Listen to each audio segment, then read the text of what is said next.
इसलिए John M fits, ये सारे जो नाम हैं आपको ध्यान रखने हैं।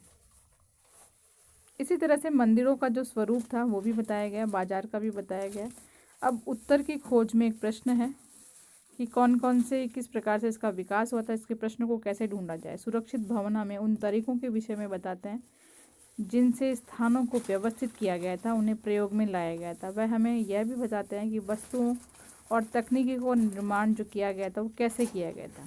लेकिन जितने भी उदाहरण आप देखेंगे उससे ही पता चलेगा कि किस प्रकार से इस विजयनगर के शहरों में जो किलेबंदी की गई थी, और इनके अध्ययन से हमें ये भी पता चलेगा कि उस समय की आवश्यकताएं क्या थी और सामरिक तैयारी किस प्रकार से की गई थी। यदि हम उन अन्य स्थानों भवनों की तुलना करें तो हमें उन फैलाव और संस्कृति के प्रभावों के बारे में भी पता चलेगा।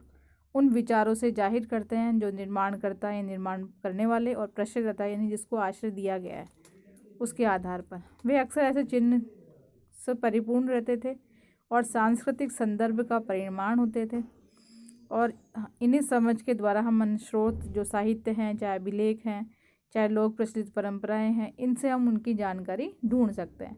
यानी जितने भी हमें विजयनगर साम्राज्य के बारे में जानकारी प्राप्त करनी है, वहाँ के जो अभिलेख हैं, साहित्य हैं, लोक प्रचलित में जानकारी है, मानचित्र है, इनसे हम जानकारी प्राप्त कर सकते हैं। स्थापत्य जितने भी तत्व हैं, इनके परीक्षणों से हमें यह नहीं पता चलता है कि सामान्य पुरुष, महिलाएं, बच्चे जो शहर के आसपास के क्षेत्र में रहने वाले थी, जनसंख्या का एक बड़ा भाग थे, इस प्रभावशाली भवनों के विषय में क्या सोचते थे। क्या उस शहरी केंद्र और धार्मिक केंद्र किसी भाग पर पहुंचा हो सकती थी, यानी कि उनकी पहुंच थी क्या वहां तक। क्या वे मूर्ति के सामने तेजी से निकल जाते थे अथवा देखने के लिए रुकते थे या सोचते थे उनके बारे में, मूर्तियों के बारे में, या जटिल प्रतीक चित्रण को समझने का प्रयास करते थे। और वे लोग जिन्होंने अपने विशाल निर्माण परियोजना का कार्य किया था, इन उद्यमों के विषय में क्या सोचते थे और अपना क्या श्रमदान दिया, इसके बारे में जानने के लिए हमें वहाँ के साक्ष्य देखने पड़ेंगे।